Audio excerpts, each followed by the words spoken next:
Buenas tardes, continuamos con la programación del día de hoy con la conferencia Actualidad y Tendencias en Microbiología del Suelo, a cargo del profesor Camilo Andrés Ramírez Cuartas, quien es ingeniero, agrónomo, licenciado en Filosofía y Educación Religiosa, magíster en Biotecnología, PhD en Patología Vegetal de Auburn University de Alabama, Estados Unidos, profesor del Instituto de Biología de la Universidad de Antioquia, líder de la línea de investigación de la microbiología agrícola y ambiental del grupo de investigación en biocontrol, microbiología ambiental, profesor, bienvenido. Listo, gracias. Buenas tardes, noches ya. En primer lugar, pues, muchas gracias a la gente de la Escuela de Microbiología por la invitación, por la confianza y por permitirme hablar siempre de las cositas que me gustan. Para hoy pues traté de preparar una charla más bien de tipo general, porque sabía pues que había un público heterogéneo y que el objetivo del espacio mismo es como presentar cuál es como el ambiente general de una cierta área. En este caso me invitaron para que hablara de microbiología del suelo y mostrarles un poquitico hacia dónde se mueven las tendencias, o sea, hacia dónde va la microbiología del suelo como la veo yo. Bueno, entonces vamos a comenzar. Yo preparé estos contenidos, ahí podrán ver básicamente lo que voy a hablar, ¿cierto? Voy a tener como 4 momentos particulares. En un primer momento quiero mostrarles mi visión de qué es lo que yo considero que hace que hoy la microbiología del suelo tenga como una cierta actualidad, porque sin duda alguna es uno de los momentos de mayor actualidad de la microbiología del suelo. O sea, llama mucho la atención, mucha gente está interesada en ella y mucha gente desde muchos aspectos distintos, desde la industria hay bastante interés, pero también desde el lado de la academia misma interés, desde el lado ambiental. Entonces voy a mencionar los 3 puntos fundamentales que identifico yo, que yo creo que mueven el interés. Luego haré una introducción, porque me imagino que la mayoría de ustedes pues no tienen formación en ciencia del suelo, porque no es como el área común. Entonces hablaremos un poquitico de qué es el suelo en términos de suelo como hábitat para microorganismos, qué encuentran los microorganismos allí, para luego pasar a hablar de los usos biotecnológicos actuales, qué es en lo que más se usan los microorganismos, e hice una listica de los grupos de microorganismos que más comúnmente se usan en el día a día hoy. Y por último, que hablemos de las tendencias, cómo veo yo las tendencias y hacia dónde van. Y yo veo 3 aspectos fundamentales en ese asunto, algunos relacionados con las técnicas dependientes de cultivo, otros aspectos con las técnicas independientes, y eso genera pues como una cierta controversia y tensión entre analizar cepas individuales o lo que se llaman los microbiomas.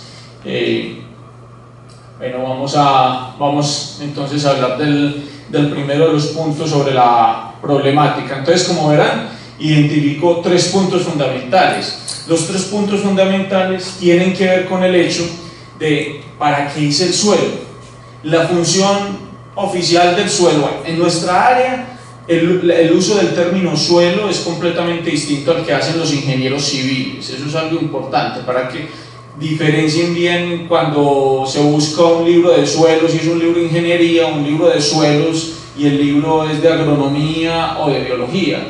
En ambos suelo es distinto, porque se define con respecto a la función, mientras para el ingeniero el suelo es simplemente el sustrato sobre el cual construye.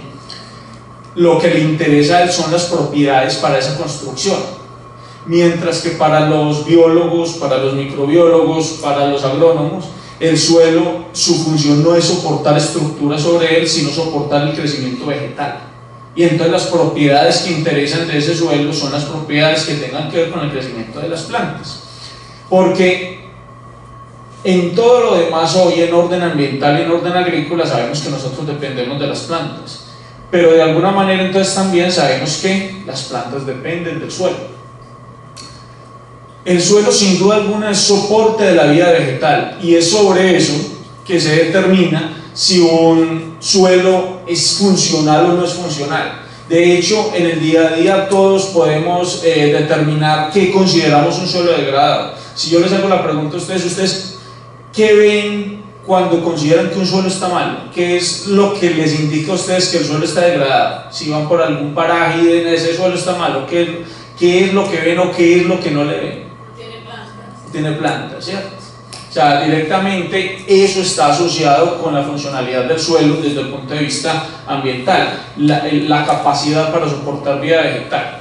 Pero al mismo tiempo, el hecho de que hayan plantas cierra un ciclo muy interesante porque hace que el suelo mismo siga funcionando permanentemente. ¿Y saben por qué? Básicamente porque las plantas son las que hacen aporte de materia orgánica al sistema, al suelo, y eso hace que esa materia orgánica le dé unas propiedades particulares al mismo suelo, que a su vez hace que las plantas crezcan sobre él. Es un ciclo. El suelo necesita de las plantas de alguna manera para poder seguirlas soportando a ellas mismas, y lo que está siempre en conjunto entre ambas partes es los microorganismos. Al aportar las plantas materia orgánica, los primeros que se benefician y empiezan a ejercer una serie de funciones son los microorganismos. Eso le da funcionalidad al suelo, y de ahí en adelante el suelo afecta a las plantas, y muchos de sus efectos sobre las plantas también van a través de los microorganismos. En este contexto es precisamente donde identifico yo las problemáticas o el interés actual sobre la microbiología del suelo en general, porque estamos sobreexigiendo con mucha fuerza el sistema, esa capacidad del suelo para soportar la vida vegetal. Le estamos exigiendo muchísimo. Eso tiene que ver con el primer problema que identificaba yo en mi lista, y es la gran demanda, la creciente demanda de alimentos que tenemos a nivel mundial. Estas son grafiquitas de las que uno baja fácilmente por internet, y en varias de ellas entonces ve cómo está creciendo la población. Hoy estaríamos por estos lados, ¿cierto? Y para 2050 algunas estimaciones hablan de más de 9 billones estos son billones gringos, 9.000 millones de habitantes en el planeta. Entonces estamos hablando de una demanda creciente de más bocas para alimentar, y toda proyección que veamos en todas partes siempre plantea casi que duplicar la demanda de alimentos de aquí al 2030, 2040, 2050, básicamente impulsado por el crecimiento de la clase media, especialmente en países de alto crecimiento como la India y la China, adicional a que siguen los altos consumos de los países hoy desarrollados como los Estados Unidos y Europa.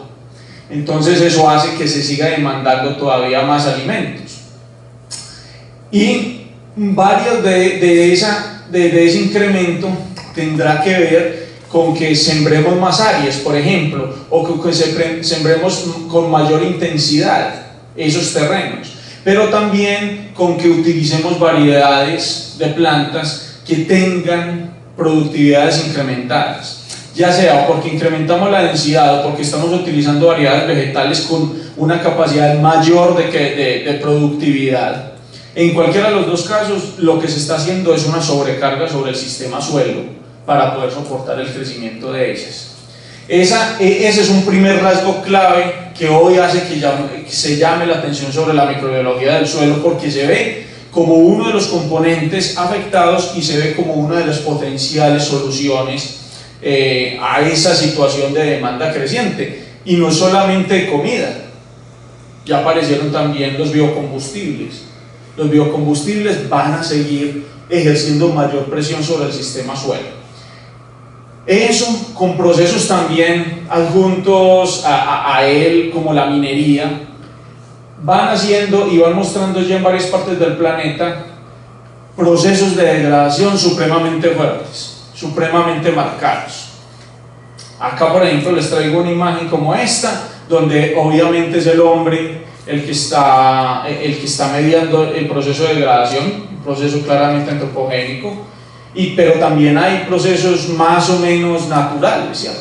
Es más o menos, porque de todas maneras pues en muchos de estos también hay problemas de que eran zonas intervenidas y que se sembraron con pasturas, y bueno, y cuando llegan las sequías empiezan los problemas. Entonces, ya sea por problemas directamente antropogénicos o por problemas naturales como el cambio climático actualmente, vienen incrementando las áreas degradadas del suelo. Entonces estamos hablando de que hay una mayor demanda hoy de alimentos y sabemos que seguirá creciendo, adicionalmente la aparición de zonas degradadas y la erosión permanente del suelo. Y el tercer componente que identifico, que ha traído mucho interés sobre la microbiología del suelo, es que el suelo es la mayor fuente de antibióticos alternativos en el planeta.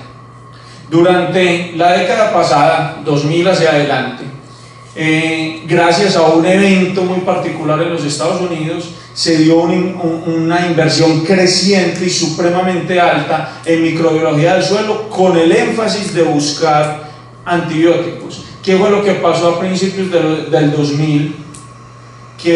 A principios del 2000, no, de la década, exactamente 2001, que puso el interés sobre los antibióticos, los ataques del 11 de septiembre en los Estados Unidos.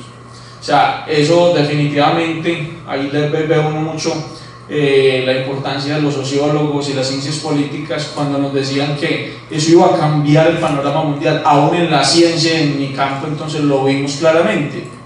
Y es que posterior a los ataques del 11 de septiembre en los Estados Unidos hubo ataques bioterroristas. No sé si recuerdan que en algunas zonas de Nueva York y en otras partes de Estados Unidos se recibieron sobres con anthrax. Eso empezó a llamar la atención sobre la posibilidad de ataques bioterroristas y por lo tanto la necesidad de tener antibióticos a la mano que los pudieran proteger. Ese fue el detonante, pero en los últimos años viene creciendo adicionalmente el problema de cepas multiresistentes a antibióticos. No estoy hablando de bioterrorismo, sino ya también de los procesos naturales de selección que estamos llevando a cabo en el planeta a través del uso intensivo de antibióticos. Entonces, ya sea por intereses en bioterrorismo o sea por los intereses por la aparición de cepas multiresistentes, comienza a haber un interés creciente, especialmente en los Estados Unidos, de hacer inversión para buscar nuevas moléculas. Los humanos casi nunca nos inventamos moléculas nuevas de antibióticos. Lo que hacemos es coger una que ya se inventó la naturaleza y le cambiamos un radical, le cambiamos dos, hacemos cualquier bobadita y después tiene alguna funcionalidad nueva. Pero nuevo el antibiótico es bastante escaso. El suelo ha sido la gran fuente para eso, básicamente a partir de eso ha ido de la mano con los avances en metagenómica, que ahora hablaré ligeramente de metagenómica, es decir, el análisis a partir de extraer ADN total del suelo y mirar qué genes están presentes ahí y perseguir genes que tengan que ver con, miren que por ejemplo acá se colocaba dominios conservados, es decir, dominios que se puedan identificar que tienen que ver con producción de antibióticos, y luego a partir de eso hacer algún tipo de síntesis de antibióticos que pudieran servir para la industria farmacéutica en general o para la industria pecuaria particularmente.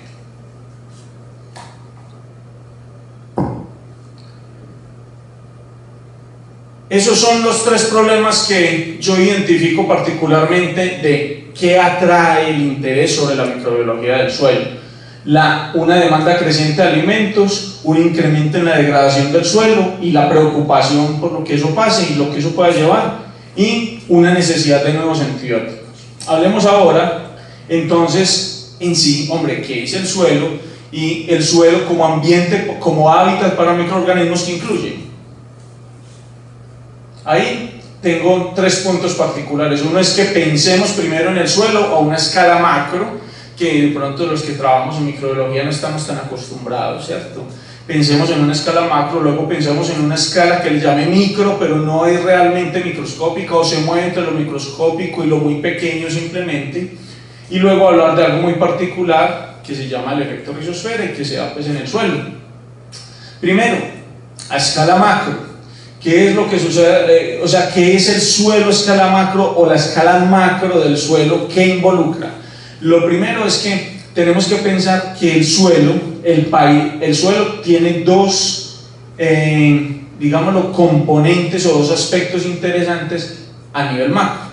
Uno es el paisaje y el otro lo que llamamos horizontes. Vamos al paisaje, o sea, la escala más macro.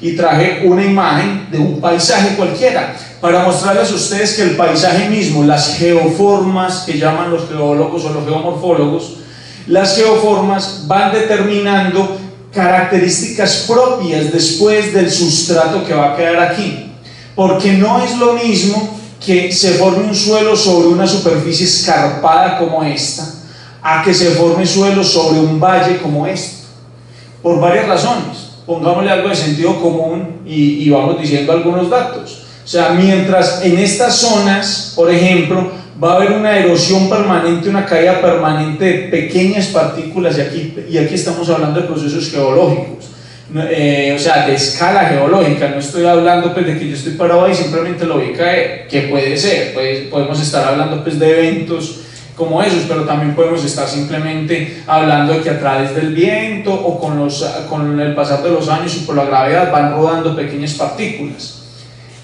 y van llegando hasta esta zona. Adicionalmente, en valles como estos, por ejemplo, adicional a las partículas que pueden caer desde las superficies escarpadas, desde las pendientes, se pueden ir acumulando también partículas que son llevadas por los ríos, y eso hace que se hagan depósitos que llaman aluviales. La fertilidad en ambos suelos es completamente distinta por esas razones que acaba de decir, que son del orden o de la escala del paisaje. Son completamente diferentes, porque mientras en estas zonas se acumulan nutrientes, en estas zonas se van perdiendo nutrientes, y entonces lo tradicional es, en este simple ejemplo que puse, es que acá tendrá suelos de alta fertilidad y acá tendrá suelos de muy baja fertilidad. Y si así nos vamos a diferentes escalas del paisaje, veremos que hay diferentes procesos que van generando particularidades sobre el suelo que ahí se va a generar. Los factores que identifican los científicos del suelo como formadores de él son el clima, el tiempo, el relieve y el material parental. Empecemos de atrás para adelante. El material parental es básicamente la roca madre que da origen al suelo, porque el suelo en general es roca que se ha degradado a través de millones de años y procesos que involucran el tiempo y el clima fundamentalmente.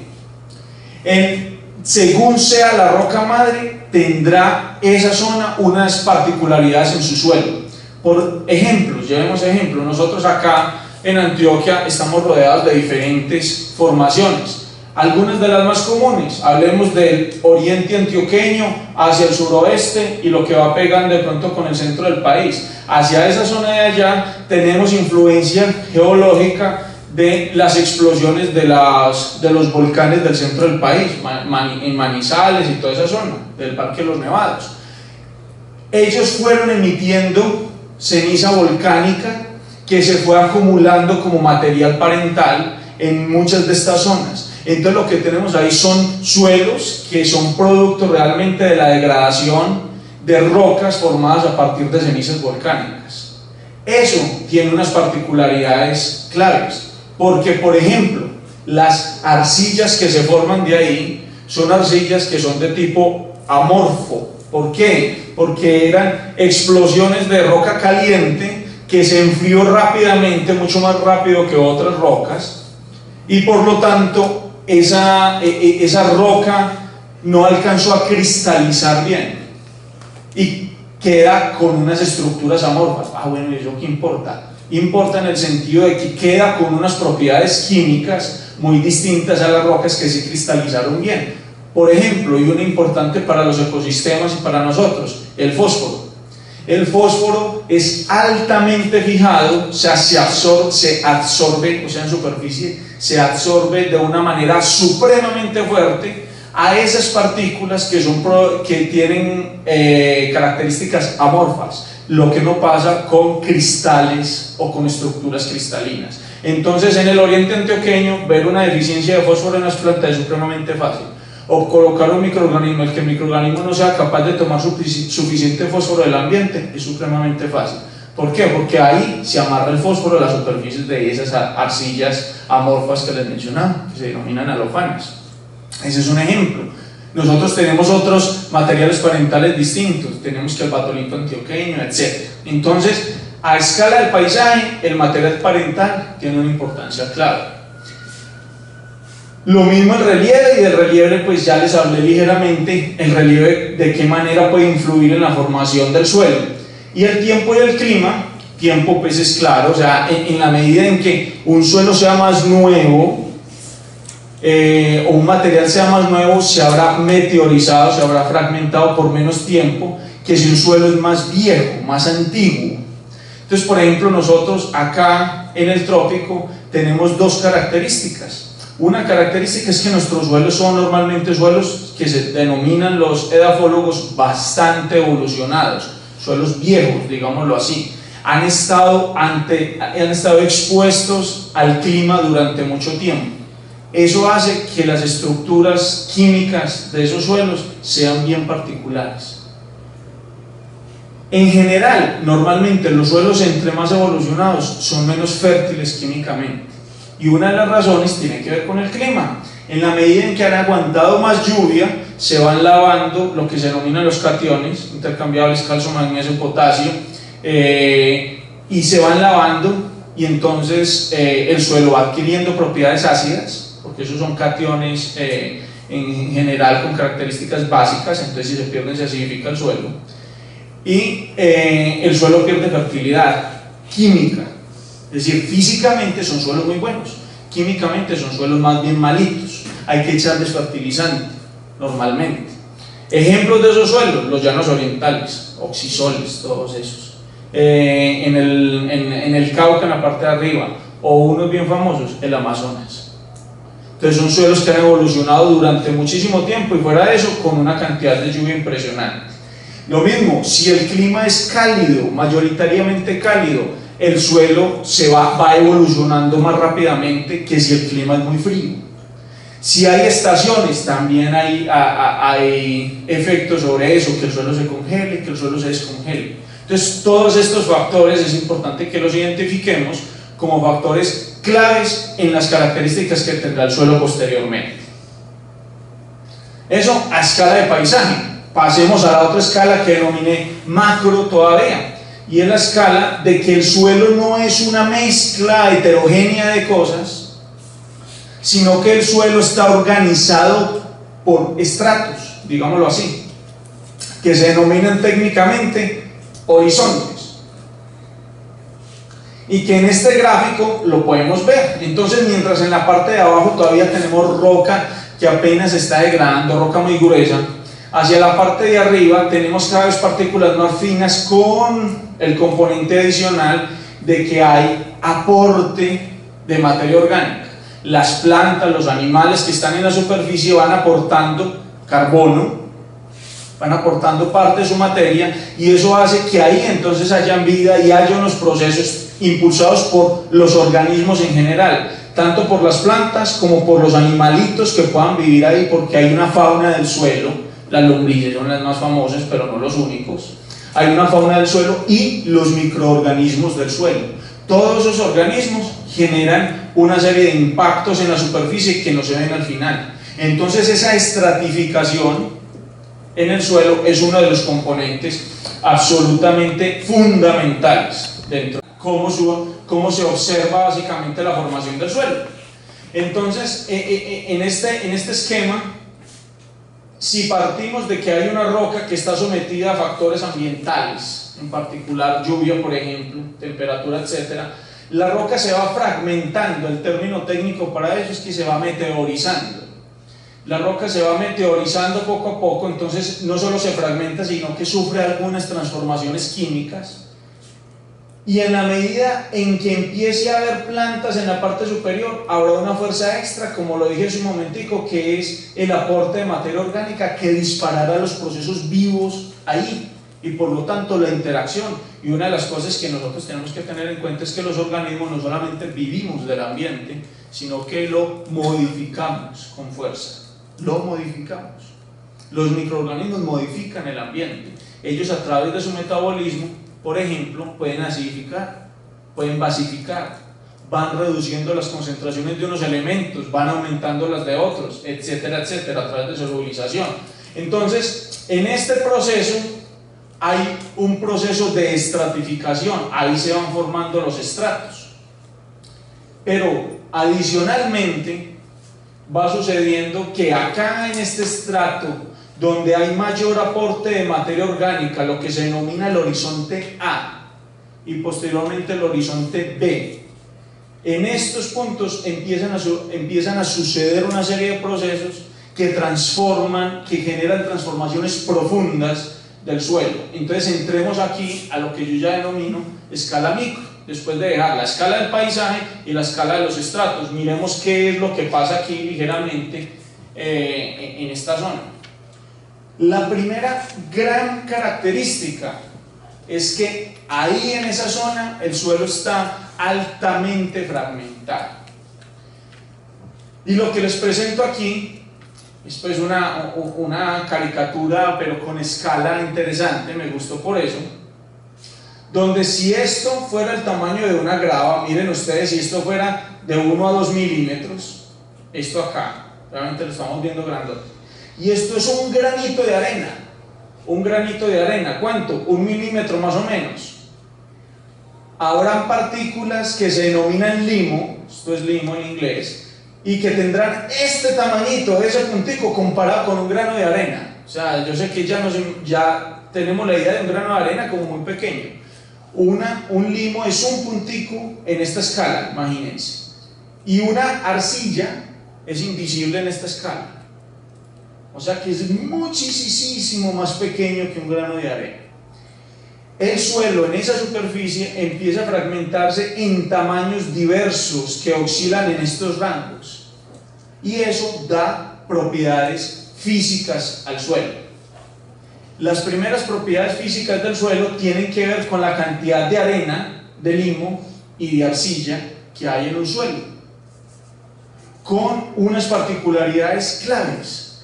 Si yo tengo un cierto peso, pregunta de examen, si yo tengo un cierto peso aquí con esta arena y yo tengo ese mismo peso a punta de arcilla, o sea, partículas muy chiquitas, ¿cuál de los dos espacios tiene mucha más superficie? ¿Cuál de las dos cantidades genera más superficie teniendo los mismos pesos? La arcilla, ¿cierto?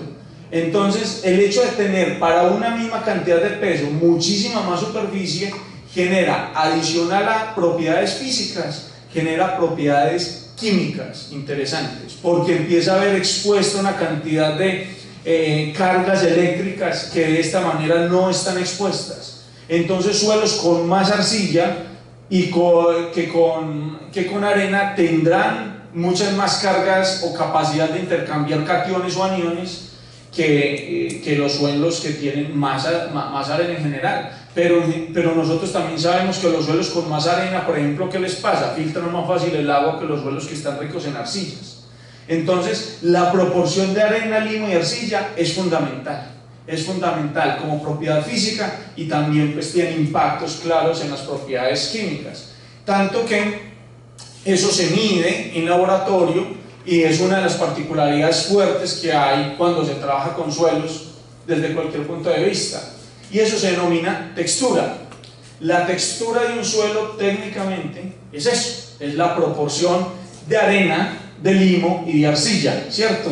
Arena, limo y arcilla.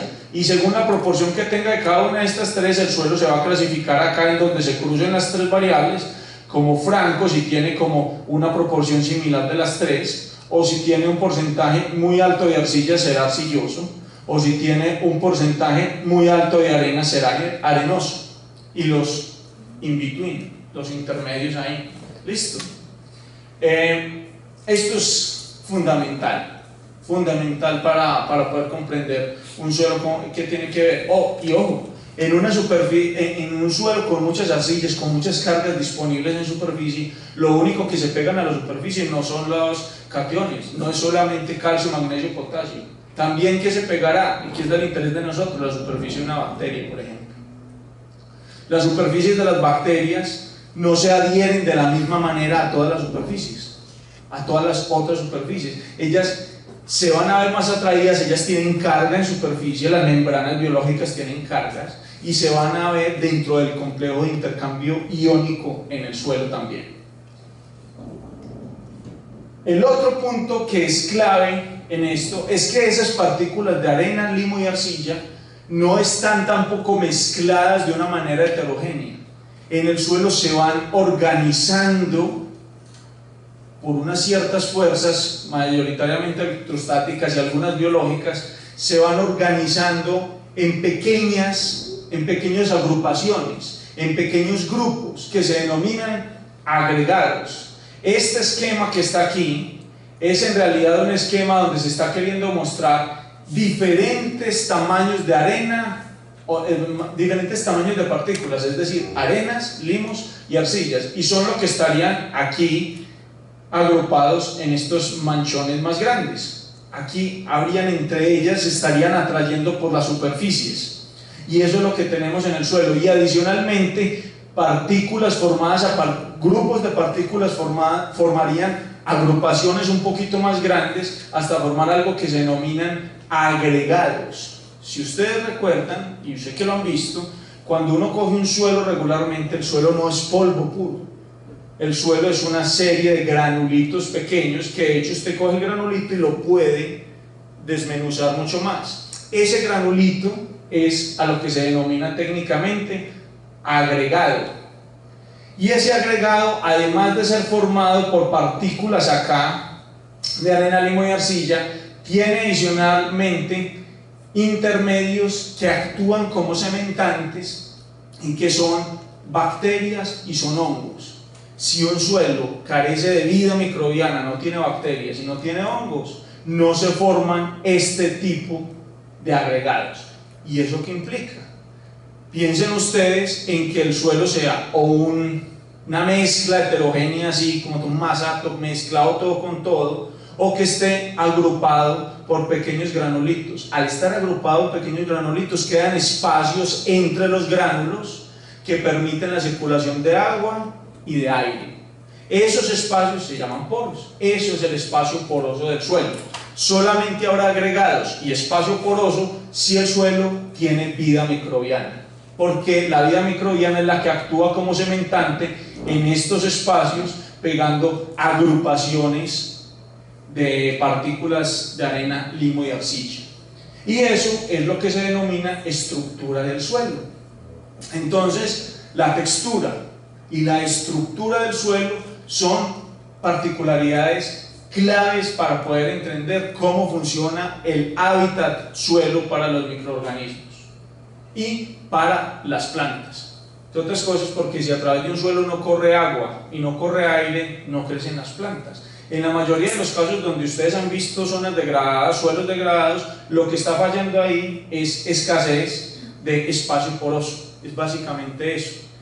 Y principalmente porque se ha cogido el suelo y se ha removido. No siempre es contaminación química. De hecho, la mayoría de las veces no es contaminación química. Es deterioro físico del suelo, porque la capa de arriba, donde está la materia orgánica de los microorganismos, se ha removido y se ha enterrado por allá y se ha mezclado con lo otro, y la parte de abajo se ha dejado expuesta, y esa de abajo no estaba con vida microbiana porque no había materia orgánica, y por lo tanto no hay formación de estructura, y la textura misma es un poquito complicada. Y por último, en esta parte del suelo como hábitat, hablemos de algo muy particular que sucede en el suelo, que se denomina el efecto rizosfera. El efecto rizosfera se vio originalmente como el fenómeno que se está ilustrando en esa figura, y era que cuando se analizaban las cantidades de microorganismos en el suelo, de bacterias en su gran mayoría, se notaba que hacia la superficie de la raíz, esto que tenemos en el eje X es distancia desde la raíz, estamos en la superficie y nos vamos alejando. Hacia la superficie de la raíz había muchísimas más bacterias que en lejanías de ella. Cerca de la raíz había muchas más bacterias. A eso se le denominó efecto rizosfera. O sea, la raíz, la rizosfera genera algo. Hay un efecto de la raíz en el suelo sobre los microorganismos. Hay un efecto muy particular que hace que ellos se incrementen. Para yo resumir y traje una foto de cómo se ve eso con técnicas modernas hoy. ¿Sí? Entonces vemos aquí colonización de raíces, de espacios entre raíces con microorganismos. Mírenlo aquí, lleno de bacterias, y lo que vemos fluorescente acá son bacterias que están marcadas fluorescentemente. Entonces en la superficie de las raíces hay muchísimas más bacterias, la superficie muchas más, y en cercanías de ella algo hay, en lo que se denomina la rizosfera, es decir, el área de influencia de las raíces. Hoy entendemos básicamente por qué se da ese proceso. Hoy entendemos que esos microorganismos abundan es básicamente porque las raíces no son simplemente agentes de absorción en el suelo. Las raíces están transformando permanentemente el ambiente del suelo. Ellas emiten cosas hacia el suelo y, por ejemplo, en esta figura que les traje, lo que se puede observar es cómo en cercanías de la raíz se generan cambios químicos, normalmente de acidificación, otras veces de basificación, por efecto mismo de la raíz. La raíz hace cosas sobre el suelo y depende pues de la planta, depende del estado fisiológico, etc. Pero la raíz hace cosas, emite cosas sobre el suelo, genera cambios químicos en ella. Y eso hace pues que hacia cercanías de la raíz las bacterias empiecen a abundar más. Porque una de las cosas que liberan desde la raíz son fotosintatos, son carbohidratos, productos de la fotosíntesis. En la parte superior empieza a emitir alguna de esa cantidad de fotosintatos que producen. Incluso hay datos de que puede ser mucho, a veces puede ser 10, 20%, y ha habido datos experimentales donde se ha encontrado que hay plantas que el 40% de los productos de fotosíntesis los liberan por la raíz. Eso es gigantesco. Esos productos de fotosíntesis que salen por la raíz, adicional a las pequeñas células que se van lisando y van quedando ahí, se las empiezan a tener función de carbohidratos, de fuente de energía para que los microorganismos crezcan a su alrededor. Y esa es la razón por la cual hay tantos microbios ahí. Y obviamente tanto la raíz como los microbios abundando empiezan a generar cambios químicos y físicos alrededor de la raíz. Eso es una de las particularidades. No sé si ustedes han visto que cuando uno saca una planta, comúnmente la raíz no se queda desnuda, sino que queda con partes de suelo pegadas. Eso es básicamente un resultado de la vida microbiana que está sucediendo ahí, porque todos empiezan a exudar cosas y se generan exopolisacáridos que pegan una cosa con la otra. Entonces, la raíz está interactuando permanentemente a través del aporte de sustancias y la modificación del medio, y los microorganismos, pues, o algunos grupos microbianos empiezan a beneficiar de eso. Uno de los más interesantes y que extienden el efecto rizosfera más lejos son los hongos formadores de micorriza. Seguida los menciono rápidamente, que lo que hacen es salir como extensiones desde la raíz. Y piensen en que las raíces tienen formas distintas. Y piensen entonces cómo será heterogéneo el suelo, porque uno tiene todo tipo de sistemas radiculares diferentes. Uno se para aquí y mire y dice, uy, qué diversidad de plantas, y eso porque no tiene la capacidad de pararse hacia abajo y mirarlas por la raíz. Es mucho más diverso todavía el suelo de la superficie hacia abajo que el ambiente de la superficie hacia arriba. Entonces pensemos en que ante lo que estamos es un mundo de complejidad impresionante, donde una planta cualquiera, incluso miren, un árbol con un tronco no de mayor porte, un porte muy normal, miren el sistema radicular que puede tener. O sea, los alcances del sistema radicular es impresionante. Entonces el efecto rizosfera es un efecto de transformación biológica del suelo con unos impactos gigantescos que todavía los estamos estudiando en el mundo. Dicho eso, yo creo que ahí tienen un panorama muy general. Obviamente cada una de estas cosas pues es una clase en un curso completo de esto, pero tienen un panorama general de qué características tiene el suelo en términos de hábitat. Y miremos ahorita entonces cuáles son los usos biotecnológicos más comunes para microorganismos del suelo, qué es lo que con más frecuencia se ve ahí. Ahí pueden estar viendo la listica. Vamos con cada uno de ellos sin dejar de mencionar primero que obviamente en el suelo se encuentra todo tipo de microorganismos. ¿Listo? Todos los hay. Hay hongos, bacterias, protozoos, nematodos, virus, todos los hay. Solamente que desde el punto de vista del uso hoy en día son dominantes los grupos que voy a mencionar, de los cuales hay productos, hay aplicaciones y se utilizan en el día a día. Empecemos con las micorrizas, que ya las mencioné ahorita. Con más precisión se debe denominar los hongos formadores de micorrizas.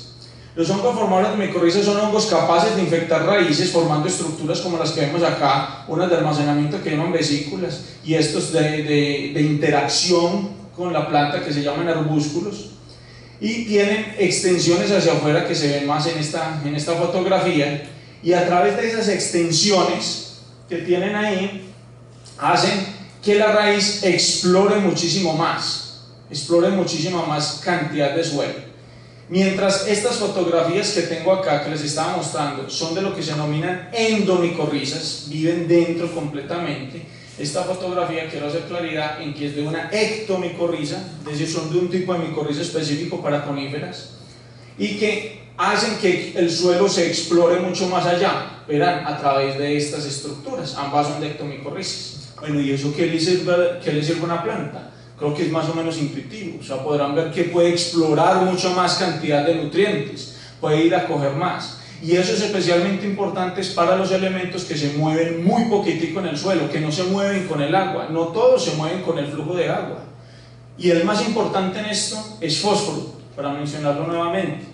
El fósforo es supremamente limitante, él queda adherido al suelo y no viaja con el agua, usted le puede echar agua, y el fósforo no se le exhibia si está en cantidades normales.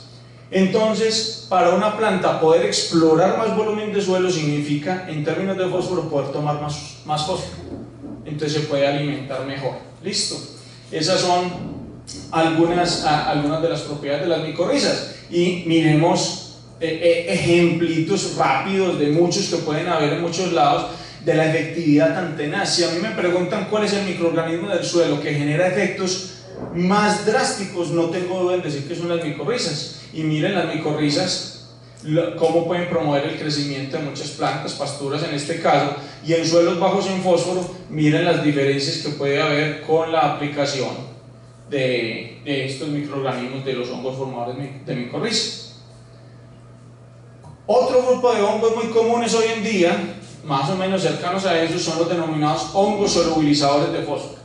Mientras las micorrizas ayudaban a tomarlos porque exploraban más suelo, estos ayudan a solubilizarlo. Las micorrizas no solubilizan, lo toman si ya está soluble. Mientras que hay otros hongos que son capaces de coger el fósforo y si él está en formas insolubles, lo solubilizan principalmente a través de acidificar el suelo. Empiezan a producir sustancias que son casi siempre productos del ciclo de Krebs, ácidos orgánicos del ciclo de Krebs, los empiezan a liberar y con eso acidifican el medio y se genera un efecto de solubilización del fósforo. Aquí vemos, por ejemplo, esto es una fotografía de un producto comercial, ya les voy a mostrar, un producto canadiense, pero sin embargo en Colombia ya hay productos disponibles de esto, donde se ven el hongo creciendo en los alrededores de la raíz. Estos no son hongos que infectan las raíces como las micorrizas. Estos son hongos que están creciendo en la rizosfera, aprovechando los exudados radiculares de ello, pero al mismo tiempo solubilizando fósforo, por lo cual la planta se beneficia. Y esto es, por ejemplo, uno de muchos productos que existen por ahí. Yo no sé si se conseguirá en Colombia, me imagino que no, pero en Colombia hay otros productos, incluso algunos de fabricación local. Otro hongo muy importante y muy mencionado, pero en este caso ya no es para funciones de biofertilización, sino para funciones de biocontrol, es tricoderma. Tricoderma, que es un hongo capaz de parasitar otros hongos, en este caso el que está creciendo aquí oscuro es tricoderma y está atrapando hifas de un hongo que se llama Rhizoctones solani y que ocasiona estos síntomas en diferentes plantas. ¿Listo? Esto fue por ejemplo en frijol y miren aquí en una pastura el problema que está generando. El hongo se consigue en muchas partes y se utiliza bastante hoy en día, es un hongo típico del suelo, desde generar incrementos a través de técnicas artesanales o semiartesanales. Esto es hecho en arroz precocido, lo hacen fincas acá, lo hacen desde algunos agricultores hasta fincas, por ejemplo, de flores que tienen sus propias producciones de tricoderma, ellos lo hacen ahí, o se consiguen también productos comerciales, y en Colombia hay bastantes de ellos. Otro grupo de organismos, un tercer grupo de organismos que es importante mencionarles, son las famosas bacterias fijadoras de nitrógeno, las cuales tienen la capacidad única en ellas, única en la naturaleza, nadie más lo hace en la naturaleza, de tomar el nitrógeno que está en la mayoría en el aire, en la atmósfera. Ellas son capaces de tomar el nitrógeno directamente de la fuente más abundante, que es la atmósfera, y luego lo convierten en unas formas que los puede utilizar ella y los puede utilizar la planta a la que estén asociadas. Y miremos algunos de los efectos. Entonces lo que hacen estas bacterias en primer lugar es en una interacción con la planta, generar una comunicación que induce cambios a nivel radicular en ciertos pelos radiculares que se van incrementando, se van engordando hasta volverse lo que se denominan nódulos. Y en el nódulo al interior habitan muchísimas cantidades de estas bacterias simbióticas fijadoras de nitrógeno y las plantas se llenan. Esto es un proceso específico de las leguminosas, de frijol, lentejas, por ejemplo, ¿sí? Garbanzos, etc. Y los efectos pueden llegar a ser drásticos como esto es soya. Y miren ustedes, esto son plantas, esto es un experimento como tal evaluando la efectividad de algunos inoculantes de Rhizobium, que es una bacteria fijadora de nitrógeno, y las plantas que se ven verde oscuro acá son plantas que en sus raíces tienen una bacteria fijadora de nitrógeno, mientras las que ven verde pálido ahí pequeñas son bacterias que son plantas de soya que están mostrando deficiencias severas de nitrógeno, porque el suelo es pobre en nitrógeno. Entonces hay una aplicabilidad supremamente importante para esto en el orden agrícola y también, por ejemplo, para regetalizar suelos degradados. Muchas de las plantas que crecen en los alrededores de manera silvestre son también leguminosas. Esto es tan importante que incluso existen muchos productos. Colombia es particularmente pobre en eso. Aquí es muy difícil conseguir un producto de bacterias fijadoras de nitrógeno, y no sé por qué. Yo creo que simplemente por falta de liderazgo de algunas instituciones de meterse en el cuento. Pero en los países desarrollados e incluso algunos no tan desarrollados, pues digamos en Argentina se consigue con mucha facilidad, Brasil tiene inoculante hasta para tirar para el techo, etc. Y un último grupo de organismos que quería mencionar es precisamente el grupo con el que trabajamos nosotros en nuestro laboratorio, en nuestro objeto de investigación. Nosotros trabajamos con las denominadas rizobacterias promotoras de crecimiento vegetal, PGPR por su sigla en inglés, Plant Growth Promoting Rhizobacteria. Ellas son bacterias que son capaces de colonizar, estamos en la discusión que tanto se necesita que colonicen, pero son capaces de colonizar la espermosfera, es decir, alrededor de una semilla o alrededor de la raíz, y algunas de ellas incluso son capaces de colonizar al interior de las raíces, generando efectos promotores de crecimiento. Acá tengo pues una fotografía que saqué de algún artículo para mostrarles a ustedes una bacteria. Lo que ven más verde fluorescente son bacterias creciendo sobre la raíz de una planta, obviamente. Entonces, estas bacterias generan efectos como los que les pongo aquí, ejemplitos muy pequeñitos. Miren, pueden promover crecimiento, en este caso en rábano, mayor producción y tamaño de flores, por ejemplo en petunia, mayor peso y biomasa en general en zanahoria, etc. Hay muchísimos ejemplos de esto. Se pueden utilizar entonces como biofertilizantes, tienen aplicaciones biotecnológicas como biofertilizantes, y hay unas derivaciones de alguna manera de la biofertilización. Si vos biofertilizás en un suelo que está degradado por alguna razón, lo que estás haciendo es estimulando un proceso de revegetalización. Entonces estas bacterias también, a través de su capacidad de biofertilizar, se pueden usar como auxiliadores de la revegetalización, de hacer que las plantas crezcan un poco mejor en aquellos suelos que están degradados, con el ánimo de que si empieza a haber aporte de materia orgánica, vuelve el ciclo que les mostré desde mi diapositiva original. Ciclo en el cual la planta aporta, el suelo se beneficia y al mismo tiempo la planta se beneficia de un suelo que está ganando salud de alguna manera. Acá tenemos ejemplos que he tomado pues, de algunos colaboradores, donde tenemos, por ejemplo, miren esta parcela mucho más vegetalizada que esta, y la diferencia era simplemente el uso de microorganismos. Ellos pues tienen trabajos exóticos poniendo bacterias para promover el crecimiento de cactus. Miren, esta es una bacteria promotora, el efecto de una bacteria promotora de crecimiento. La diferencia entre esto y esto, estas dos planticas llevan un año creciendo, ¿cierto? O sea, los experimentos son demoraditos, no sirven para una tesis. Nos hemos ido metiendo con esto en trabajos colaborativos con la industria minera acá en Colombia, y por ejemplo hemos encontrado bacterias que son capaces de promover el crecimiento de pasturas crecidas en suelos degradados. Estas son plantas que fueron crecidas en un suelo degradado de la industria cementera por extracción de caliza. para producir cemento, y entonces hemos encontrado aislados, hemos seleccionado aislados que son capaces de promover el crecimiento de estas plantas. Por lo tanto, vegetalizando más rápido, haremos pues que haya un mayor aporte de carbono al sistema. Y otro, este es trabajo de Carlos, allí sentado, y otra de las particularidades es que algunas de estas bacterias pueden servir de agentes de biocontrol, para biocontrolar algunas veces insectos y en nuestro interés principalmente enfermedades de plantas.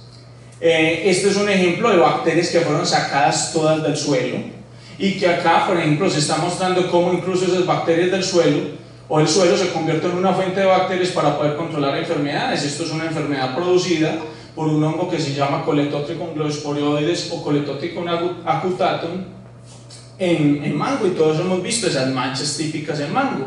Y miremos cómo algunos aislados del género Bacillus en los trabajos de Carlos en particular son excelentes biocontroladores de la enfermedad, muy buenos biocontroladores. Esto es solo un ejemplo, pero hay ejemplos con patógenos del suelo también, etc. ¿Listo? Entonces, también las PGPRs como agentes de biocontrol tienen un amplio uso biotecnológico y hay productos con eso. Creo que hasta ahí ya les hice un recorrido rápido de los usos, del ambiente del suelo y qué motiva. Y miremos ahora, terminemos las últimas diapositivas por aquí, para dejarlos descansar. Hablemos sobre las tendencias, sobre hacia dónde veo yo que se está moviendo la microbiología del suelo. Identifiqué unos pequeños detalles. El primero importante, que no es muy novedoso, pues porque es una cosa muy común en general en la biología, es que el desarrollo de la microbiología del suelo, al menos hasta hoy, ha estado fuertemente influenciada por los desarrollos metodológicos, por los desarrollos tecnológicos que permiten hacer metodologías nuevas.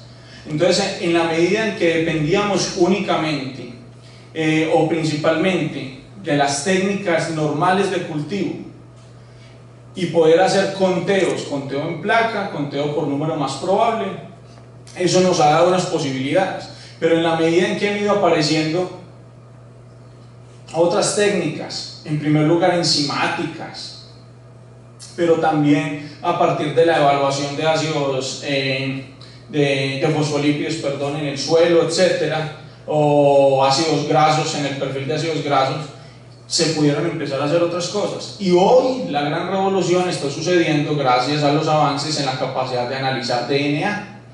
Entonces, lo primero que yo creo que hay que tener en cuenta aquí de saber hacia dónde se mueven las cosas es tener en cuenta que en la microbiología del suelo está altamente determinada por las metodologías, y que en la medida en que se siga avanzando con las capacidades de análisis de DNA, que ya pasamos de simplemente ser capaces de secuenciar pequeños fragmentos a secuenciar todo el DNA en una muestra, o sea, millones de pares de bases en un solo tiro, eso nos ha abierto posibilidades distintas. Sin embargo, quiero decir en primer lugar que yo creo que va a seguir habiendo una tendencia muy fuerte hacia lo que sea en microbiología del suelo, lo que involucra en microbiología del suelo, el aislamiento e inoculación de cepas individuales. Al contrario de lo que muchos investigadores podrían decir, y es que eso va en desuso, yo creo que yo me voy a morir y voy a seguir viendo el mismo uso y quizás más uso en general, porque todavía hay mucho potencial de la aproximación a través de utilizar una sola cepa, de aislarla y usarla, y todavía está un poco lejos, todavía tenemos que hacer muchos más avances el hecho de poder utilizar comunidades microbianas completas, o lo que se llama el tuning, el ajuste del microbioma, ¿cierto? Microbiome tuning, el coger y decir vamos a moldear la comunidad completa para que la comunidad microbiana completa del suelo, para que se genere un cierto efecto. Ese es una de las metas y ya voy a hablar un poquito más de eso, pero yo creo que el uso de cepas individuales todavía va a tener muchísimo tiempo con nosotros. Eso hace que haya muchísimos productos en general, y los productos no están decreciendo, los productos están creciendo, el número de productos van creciendo. En el mercado colombiano vienen en franco crecimiento desde hace varios años, y yo creo que en los años que se vienen va a seguir así. Lo mismo en las sociedades desarrolladas, en los Estados Unidos y en Europa hay una cierta tasa creciente de organismos, de productos a base de organismos individuales. Y otro de los aspectos que yo creo que impulsa mucho esto, además de la industria, es el hecho de que las capacidades en análisis genético, y con análisis genético me estoy refiriendo, por ejemplo, a la generación de mutantes knockout, o el análisis de genes individuales en general, más los estudios genómicos, o sea, la capacidad que ahora tenemos de estudiar el genoma completo asociado a un cierto tipo de bacteria, esas dos cosas van a hacer que todavía por mucho rato más le podamos sacar provecho y podamos innovar con aislados individuales. Yo creo que todavía hay un campo amplio para eso. Pero cada vez más nos movemos a comunidades completas. Ese es el punto. Se viene generando una gran revolución desde hace más de unos 10 años, y ahora sí que estamos en la explosión de esa revolución en la microbiología del suelo, a partir de analizar las comunidades completas, que como dije hace un rato se denominan microbiomas. Esa atención sobre esas comunidades se dio principalmente a partir de que empezamos a ver que una gran cantidad de organismos, de bacterias del suelo, no eran cultivables, no las podíamos aislar como cepas individuales, sino que ahí estaban y no las sabíamos cultivar por alguna razón. Y este es un paper que fue clave en ese descubrimiento, es un paper del 98, y que se encuentra, acá tenemos distintos grupos bacterianos, ¿cierto? Divisiones grandes, Proteobacteria, Actinobacteria, y lo que ven en oscuro o en blanco son las proporciones de todos los taxa que están ahí incluidos, cuánto es cultivable y cuánto es no cultivable. Y miremos pues que para algunas, como las proteobacterias tan famosas, ellas mucho es cultivable, pero hay una proporción interesante de no cultivables. Y si pasamos a otros grupos, Actinobacteria, los gram positivos con bajo G+C, es decir, estamos hablando de Bacillus, Panibacillus, Lysibacillus, también hay una proporción todavía de no cultivables, aunque hay una proporción interesante que cultivamos, pero hay incluso unos grupos donde al menos hasta ese paper no se habían podido cultivar ninguno, y de ahí a acá no hemos incrementado mucho las capacidades de cultivo de la mayoría de estos organismos. Si se miraba la diversidad, vemos que incluso hay varios taxa que no han sido cultivados en absoluto. El color, los bracitos claros significa que no hay aislados cultivados. Los bracitos oscuros significa que para ese taxa en particular hay una buena cantidad de aislados que ya han sido cultivados. Entonces eso nos dice que la diversidad que hay en el medio ambiente, en el suelo, en nuestro caso, es altísima, y mucha de ella ni siquiera somos capaces de cultivarla. O sea, recientemente salió un paper en Nature precisamente donde se volvió el árbol de la vida, y se ve que la inmensa mayoría de la diversidad biológica, la inmensa, es procariótica, es bacterias. Y de esas bacterias, en otro paper que es que no quise traer para no llenar de más datos, se ve como la abundancia, la mayoría de los organismos o la mayoría de la diversidad biológica en el planeta está en el suelo. O sea, el suelo es una fuente impresionante de diversidad biológica, la mayoría de ella representada en microorganismos, en bacterias particularmente. Y ese conocimiento de que hay mucha diversidad que no se puede cultivar ha hecho que haya un interés creciente y una gran utilidad. Estamos aprovechando muchísimo lo que se denomina la metagenómica, es decir, la capacidad de analizar genomas completos, todo el DNA, pero no de una sola población, sino de todo un conjunto de poblaciones, de una comunidad, lo que se denomina metagenómica. En una diapositiva resumen de lo que es la metagenómica, es básicamente coger todo el DNA de una muestra. Si estamos hablando de microbiología del suelo, estamos hablando de todo el DNA que yo saque de una muestra de suelo, de coger un gramo de suelo y sacarle todo el DNA a él. Coger el DNA, hoy en día no siempre se necesita, pero digamos que la mayoría de veces se coge el DNA, se fragmenta y se clona para guardarlo y multiplicarlo en Escherichia coli.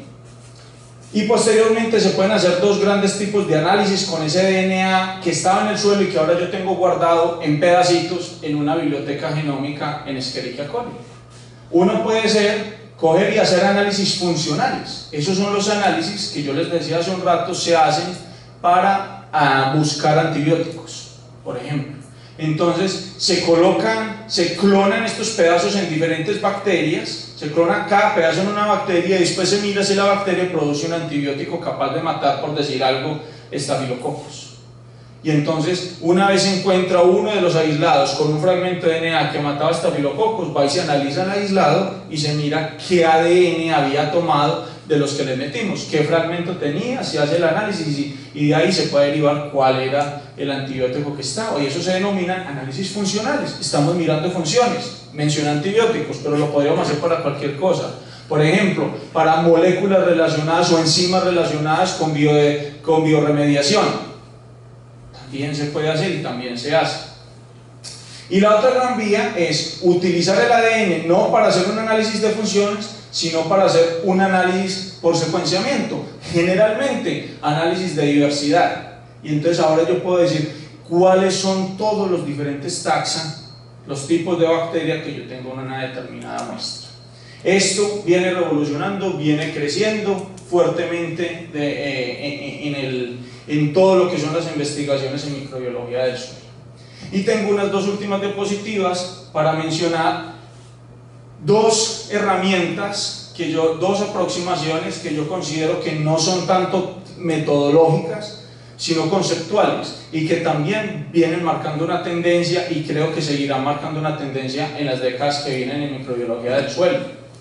La primera es la aproximación conceptual de tomar la ecología y estudiarla, no simplemente a través de decir aquí yo tengo entonces tantos taxa, tengo una diversidad de tal tamaño, tantos tipos de especies, tantas cantidades, etc., sino poder definir específicamente cuál es el efecto de yo tener esta y esta especie juntas, esta y otra especie juntas. Esa aproximación conceptual viene ganando espacio, pero es que no es fácil de hacer, experimentalmente es muy demandante, entonces hay mucha gente que le saca el cuerpo. Pero hay quienes vienen generando lo que se denominan comunidades sintéticas, un término elegante para simplemente decir que yo cojo y selecciono diferentes especies de bacterias y las pongo juntas y miro qué pasa, y voy haciendo mezclas distintas, pero consciente de qué mezcla estoy haciendo para poder determinar cuál es la combinación de organismos que genera un determinado efecto de mi interés en la investigación. Entonces hay algunos grupos que vienen haciendo experimentación a través de comunidades sintéticas, y eso yo creo que es una tendencia. Miren que eso más que metodológico es conceptual. ¿Qué creo yo que es una aproximación hacia eso? Entonces, bueno, hay fuentes. Y la otra tendencia que yo creo que va a seguir marcando, va a marcar también una tendencia en los años que vienen, también tiene que ver con ecología. La primera a través de comunidades sintéticas, pero la otra es a través de la innovación conceptual de determinar que las especies que deben considerarse en procariotas son especies ecológicas, es decir, que lo que se debe denominar como pertenecientes a una misma especie bacteriana son aquellos aislados que sean equivalentes en términos de ecología. Y eso hay evidencia, de hecho, traído por la Escuela de Microbiología ¿hace cuánto? La semana pasada, la semana antepasada, 2 semanas, este tiempo se va volando. El doctor Frederick Cohen de la Universidad de Wesleyan, que lo trajo a la Escuela de Microbiología a darnos una charla acá, él y colaboradores vienen generando información de que hay determinados grupos bacterianos cuando se analiza sus filogenias y se encuentra que ciertos clados, ciertos clústeres coinciden con su ecología. Eso es lo que significa aquí que este esté en amarillo, este esté en moradito, etc. Esto es en un determinado estudio, y estos son diferentes condiciones ecológicas. Entonces diferentes clados tenían agrupados cepas que eran ecológicamente homogéneas, lo cual no es lo que se venía generando con el concepto de especie tradicional en bacterias. El concepto de especie tradicional en bacterias genera agrupaciones supremamente diversas, ecológicamente heterogéneas, distintas. Ahí hay cosas con ecologías distintas nombradas bajo la misma especie. Un ejemplo muy común es Escherichia coli. En Escherichia coli hay cepas todas catalogadas o clasificadas como Escherichia coli porque tienen ecologías muy diferentes, completamente distintas. Aquí hay una innovación conceptual que dice: utilicemos como concepto de especie las especies ecológicas, aquellos grupos que sean ecológicamente homogéneos. Esto va a ser una innovación conceptual que yo creo que va a marcar tendencia, porque va a permitir hacer análisis y encontrar información que antes con los otros conceptos de especie no se podía encontrar. Bueno, muchas gracias.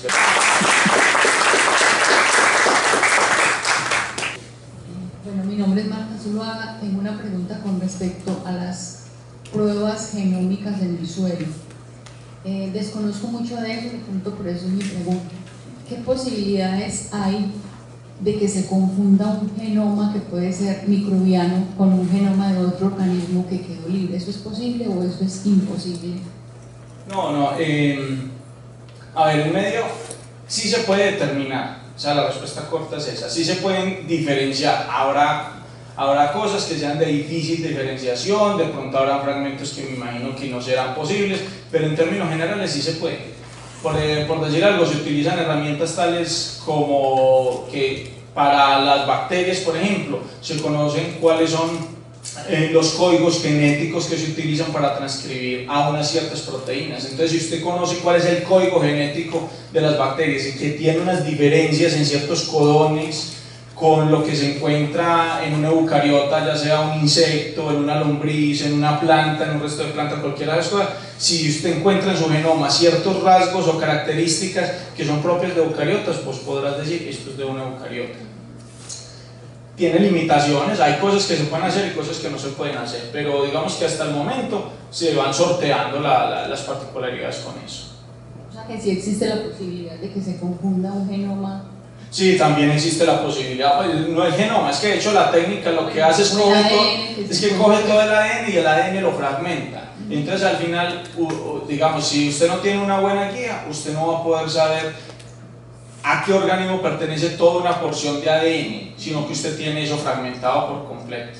Pero en estas aproximaciones, en la mayoría de ellas, no importa de qué organismo venía. Esa es una de las particularidades. No importa, me importa el gen, no me importa el organismo. Eso es una de las cuestiones con esto.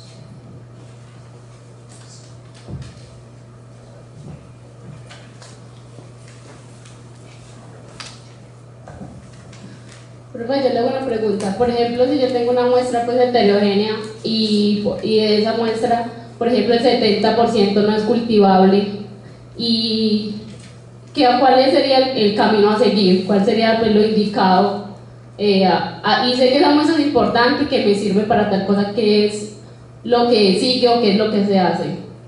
O sea, dices, si te logro entender bien la pregunta, lo que quieres es saber si estás interesada en estudiar en una muestra unos ciertos organismos donde la mayoría no son cultivables. Es eso. Sí, oye, mira, en primer lugar, de todas maneras aclara que depende pues, del objetivo que vos tengas en la investigación. Todo depende de uno qué es lo que quiere hacer. Eso es uno de los puntos, porque hay mil caminos. O sea, aquí estamos hablando en abstracto, una investigación, pero ¿qué investigación? ¿Qué es lo que se quiere mirar? Pues primero hay que tener en cuenta qué es.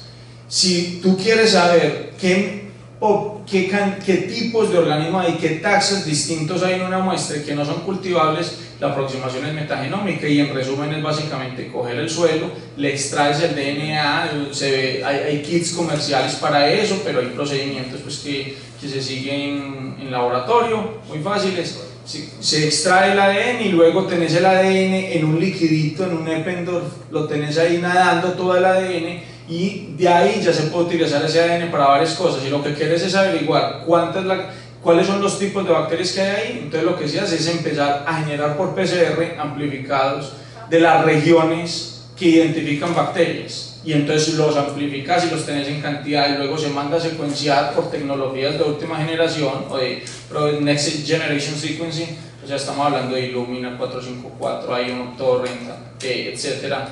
Se manda a secuenciar y luego te llegan unos archivos, y los que trabajan en eso lo empiezan a analizar para mirar, hombre, esas secuencias correspondían a qué tipos de organismos. Eso si lo que querías era hacer un análisis de diversidad. Si querías era hacer un análisis de funcionalidad de tipos de genes es algo como lo que estaba diciendo. Tenés el DNA, lo partís y lo clonás y después lo metes en una bacteria que sí se pueda cultivar y mira si esa bacteria ganó una cierta propiedad que antes no tenía. Es un resumen.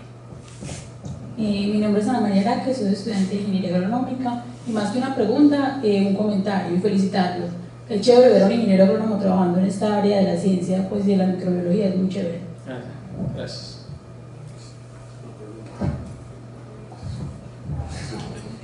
También una pregunta un poquito afuera, pero creo que puede ser interesante. ¿Cuáles son las direcciones hacia hacer cultivable la gran porción de lo no cultivable? Es una pregunta pues un poco... ¿Cómo hacerlo? O sea, ¿cuál es la dirección? O sea, porque a veces pareciera que, o por lo menos mi percepción, que no se hacen esfuerzos en hacer cultivable y aprovechar todo el potencial de tener una cepa aislada y un cultivo ascéndico, sino que con las técnicas de metagenómica y de metacomunidades pareciera que se ha dejado de lado el interés por el aislado individual. Sí. La pregunta tiene como dos pedazos, o sea, si compartís la percepción y cuáles son, digamos, las direcciones hacia hacer cultivable lo no cultivable. Sí, yo creo que el comentario es muy bueno, Carlos, hermano. Yo creo que podrías tener razón en tu percepción, o sea, de pronto me parece que sí. Sí hay esfuerzos de gente tratando de cultivar cosas. De hecho, los que yo he conocido, algunos del grupo, por ejemplo, la figura que mostré ahorita, esta, que es de Joe Handelsman, gente que ha colaborado con la profesora Handelsman, algunos de ellos en la universidad donde yo hice el doctorado. Mucha de esta gente que trabaja en metagenómica hacía al mismo tiempo esfuerzos por tratar de cultivar, y de hecho a los papers le ponían casi siempre esos títulos: cultivando lo incultivable, cosas así. Pero son esfuerzos muy aislados, son esfuerzos de muy poquita gente, pues yo tampoco veo mucho en la literatura como algo de esa manera. Y de hecho vos sabes bien que mucha gente se está moviendo a pensar en comunidades y olvidarse aún de las que se pueden cultivar, ¿cierto? En eso, ¿dónde irá a quedar el asunto? No sé, pero yo creo que sí se hacen pocos esfuerzos por cultivar lo incultivable. ¿Cómo hacen normalmente para tratar de cultivar lo no cultivable hasta el momento? Son como dos las grandes aproximaciones. Se trata de buscar información en el ambiente donde se encuentra la bacteria comúnmente, y entonces me imagino que vos lo conoces y de pronto otros acá conocen una metodología que publicó, era una gente, creo que el MIT hace como año y medio, 2 años, con unas celdas trabajando en suelo, y era una celda súper sencilla, ustedes lo googlean de una, lo encuentran. Unas celditas metálicas, y lo que se hacen es que se colocan en el suelo y tienen pequeños pocitos, y usted después lo entierra en el suelo, y de esa manera usted está utilizando el suelo mismo con agua como si fuera la fuente de el alimento, el medio de cultivo, más bien el medio de cultivo para el organismo, y de ahí pueden entrar a hacer análisis con eso, con ese tipo de celdita. Ellos publicaron un paper clamando que habían encontrado un nuevo tipo de antibiótico al cual no se le iba a generar resistencia en muchas décadas o quizás en siglos, o sea que era muy difícil por la capacidad que había. Entonces, analizando el ambiente es una de las formas, y la otra forma es analizando a partir de genoma. Entonces, encontrando de pronto qué genes claves se encuentran ahí, y a partir de eso, y yo creo que es ahí donde le aburre a muchos experimentadores trabajar, toca ensayo error. Toca que cojas medio de cultivo y empieces a hacer ensayos. Y vos sabes que a la gente le da pereza hacer experimentación, o sea, los microbiólogos experimentales como tal hoy en día no son tantos. En general se hace mucha microbiología o biología teórica, o se hace mucha bioinformática, pero a muchos les da pereza porque es demandante en términos de recursos y de tiempo. Esas son las dos aproximaciones: a buscar información en el ambiente, buscar información dentro del genoma para tratar de encontrar los genes cultivados.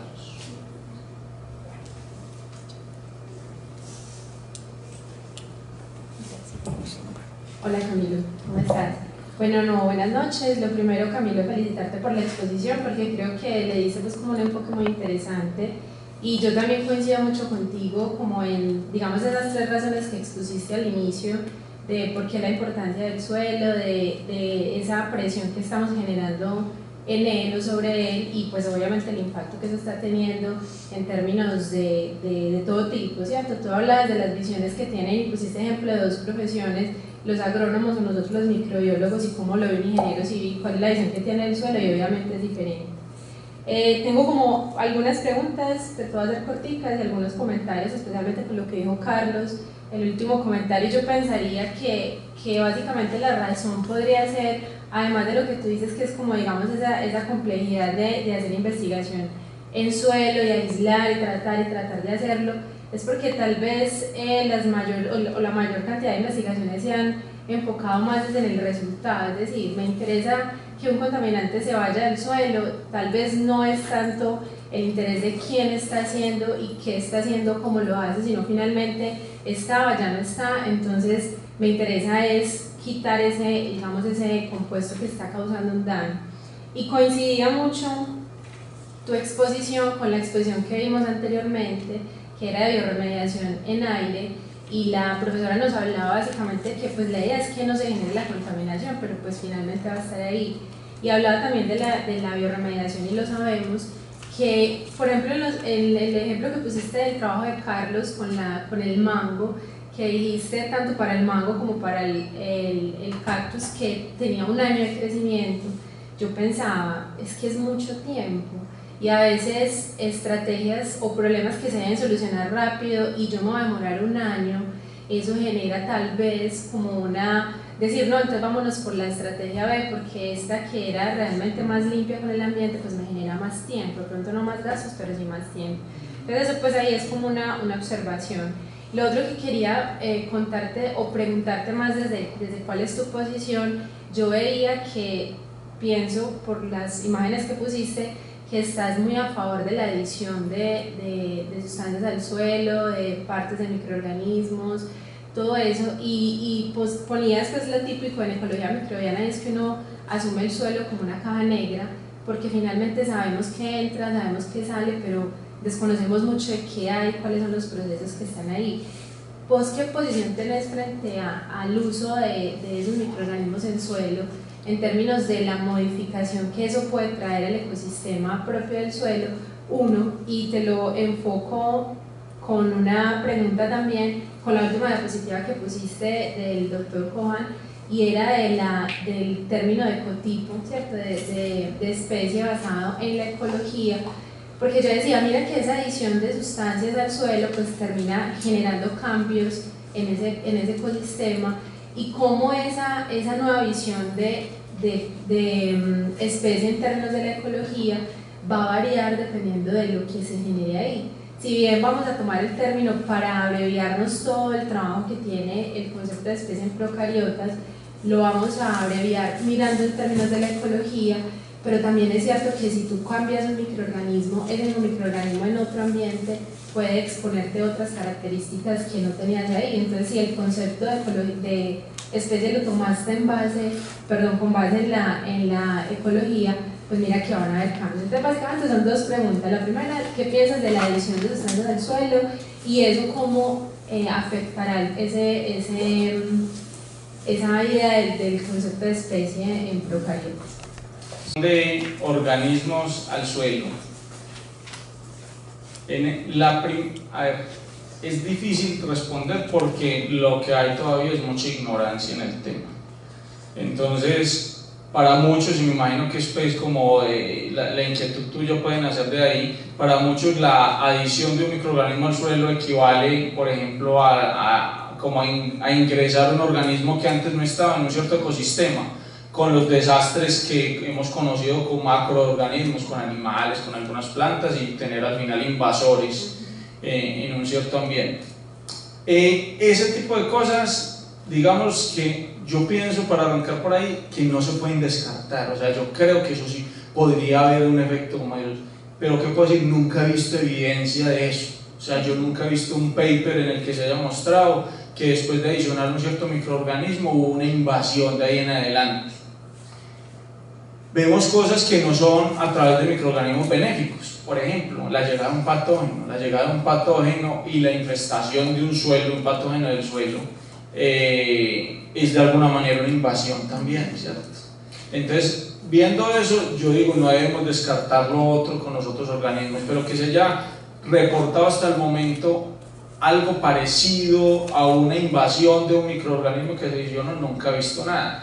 Eso genera pues preguntas ecológicas interesantes. Es que un sistema de suelo tiene unas regulaciones que no, un sistema de suelo y con microorganismos no tienen las mismas regulaciones que un sistema aéreo y con animales, ¿cierto? Los factores ambientales son muy distintos. Entonces yo no lo descarto, pero hasta el momento no me asusta ni trato nunca de cuidarme en eso, entre otras cosas porque nosotros igual aceptamos plenamente otras prácticas que son también selección y son invasivas, por decir algo, la agricultura, las plantaciones forestales. Eso es homogenización incluso de las comunidades microbianas en la raíz. Es decir, si vos llegas, cortas algo y sembras bananos en esa zona, cambiaste por completo las comunidades microbianas en el suelo. ¿Qué capacidad de resiliencia tenga ese suelo para volver y después a tomar otra vez? Si vuelve la vegetación, ahí habría que verlo. Hoy en día lo que sí es claro es que la microbiología del suelo está fundamentalmente determinada por dos factores: el tipo de suelo, las condiciones químicas y físicas, y sobre todo por las plantas que están arriba. Entonces las plantas son las que más determinan abajo qué va a pasar. Entonces, en la medida en que se mantenga, o digámoslo más bien así, lo que más va a influenciar, pienso yo, va a ser la cobertura vegetal que se esté poniendo encima. Si hacemos agricultura, si no hacemos agricultura, o sea, yo creo que tiene más impacto que la inoculación de microorganismos individuales.